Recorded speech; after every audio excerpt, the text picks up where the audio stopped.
just to make everyone aware that that is a tricky narrow. What is the traffic volume like on the Harewood stretch? Dude, what was that? What is the traffic volume on the Harewood stretch? On the Harewood portion, it's the lower traffic volume. I don't know the exact.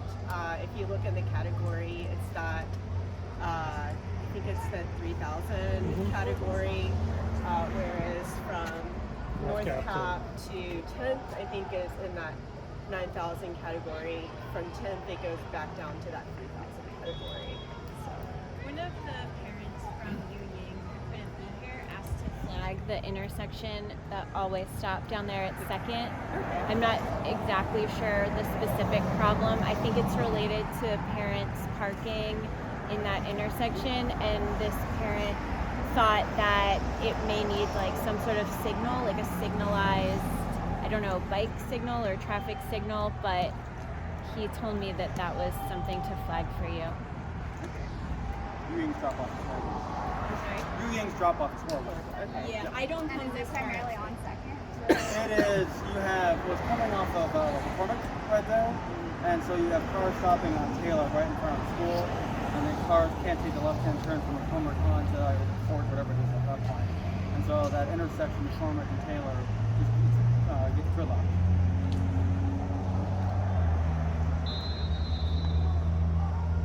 Megan, the two lanes there, the northern lane at Second Avenue, that would just be like a right-hand turn? Because actually, there's always parking on this side of Taylor. So cars kind of like try to skip ahead to get to that stop sign on the right-hand lane and then skirt forward. The poor traffic guard or crossing guards have to close off. The concept in some of these sections actually produce more parking than there is currently because of the lane reductions, right?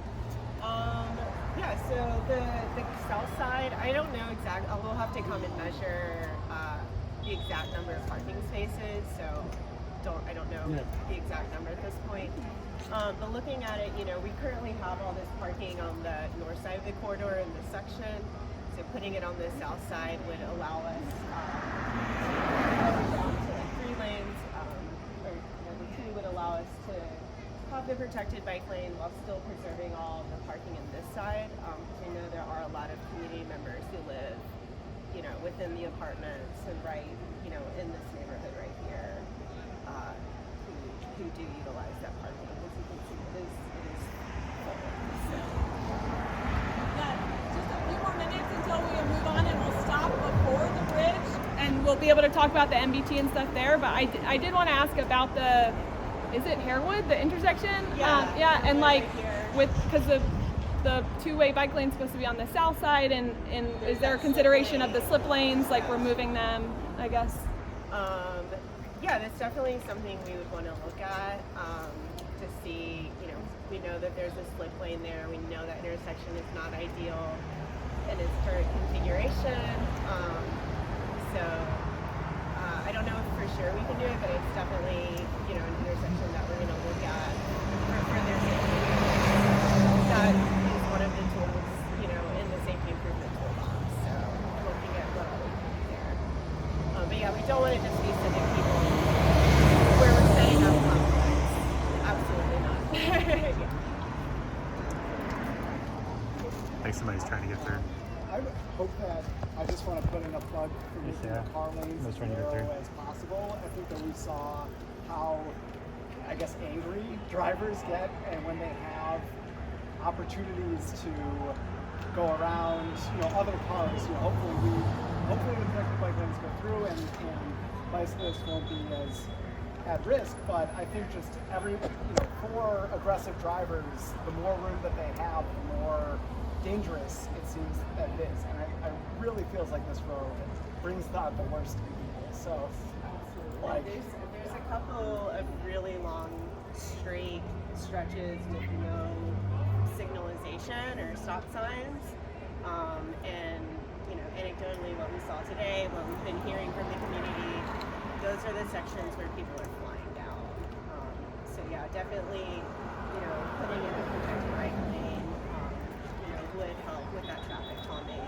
We'll look at other opportunities and other tools that we can do to help traffic calming. Looking at where pedestrian rollouts needed to kind of help further narrow those lanes.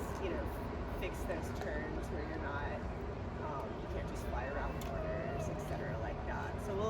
get any and all traffic calming that we can do for sure. Hi, just thank you quickly for the record. As one of like the slowest riders in the group, Yeah, I can feel. I mean, not can feel. You can see, hear Yeah. the intimidation Yeah. from the drivers. Oh, absolutely. They get pissed that they have to share the road that they believe they own. So obviously having a protected bike lane is beneficial for those who don't feel as confident Yeah. riding. Like You know, up the close. really big hill. Or yeah, even Or in just in Bristol your here. neighborhood. Because when they yeah. have the chance to just speed past and show you that they can kill you if they want, that's terrifying. Yeah, we were talking if you can like do something about the slope, that'd be really great. Yeah, I don't know if those bike elevators are man. FHWA approved yet, so maybe we can apply for a experimental permit. Funicular lift. Okay, so we can all take the crosswalk to cross the street, and then, unless there's any more questions, and then we'll head down. Before the bridge, but after the ramp, there's like a grassy triangle where trash sometimes is, and that's, I think, where we can gather again. Yeah.